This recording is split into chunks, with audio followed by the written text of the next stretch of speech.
était très important de pouvoir parler, montrer, partager, expliquer ce que sont les civilisations du vin. C'est-à-dire qu'il y a des hommes et des femmes qui font le vin, il y a des hommes qui dégustent du vin, qui aiment le vin et qui partagent un art de vivre autour du vin.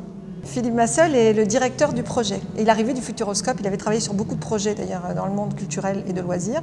Et il est arrivé en 2009 et tout de suite on a vu que c'était la bonne personne qui allait pouvoir nous permettre d'amener ce projet à réalisation. Alain Juppé était convaincu. On a réussi à convaincre un certain nombre de gens. Il y a une nouvelle génération qui est arrivée au CIVB avec de nouveaux viticulteurs, de nouveaux négociants qui comprenaient l'intérêt d'ouvrir leurs portes, de valoriser le no-tourisme et de développer ce centre.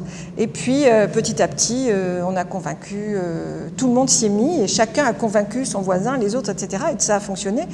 Et d'ailleurs, ce que l'on peut voir, c'est qu'aujourd'hui, à côté de la ville de Bordeaux qui porte ce projet, il y a bien sûr les collectivités territoriales qui sont à ses côtés, la Chambre de commerce, le CIVB, mais aussi un grand nombre de personnes particulières, d'entreprises dans le monde viticole essentiellement, viticulteurs, négociants ou fournisseurs de la filière.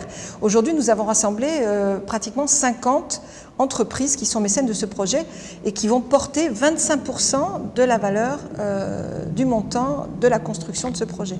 Alors, ça sera une sorte de grand voyage à travers le temps et l'espace qui amènera donc le visiteur à découvrir de façon virtuelle et pédagogique bien sûr ce que sont les cultures du vin, les civilisations des vins du monde bien sûr.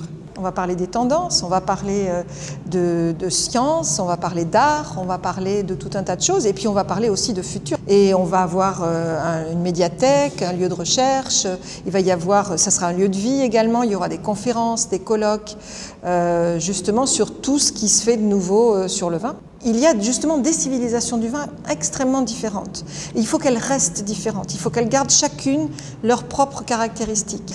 Je crois que pour l'instant, chacune des civilisations est assez forte pour maintenir sa spécificité, ses traditions, mais aussi sa façon de voir l'avenir qui est propre à chaque culture, puisque les Français ne voient pas l'avenir du vin de la même façon que les Anglo-Saxons, par exemple. Et ça, je crois que c'est très important. Le message, je crois que c'est d'abord la notion de partage, de la connaissance et des cultures du vin, des civilisations du vin. C'est vraiment faire comprendre que le vin fait partie de notre quotidien, de notre art de vivre, de notre culture et qu'il faut en être fier. Il ne faut pas en avoir honte, il faut en être fier et il faut savoir le partager avec les gens que l'on aime beaucoup autour de soi et puis bien sûr avec tout le monde dans le monde entier.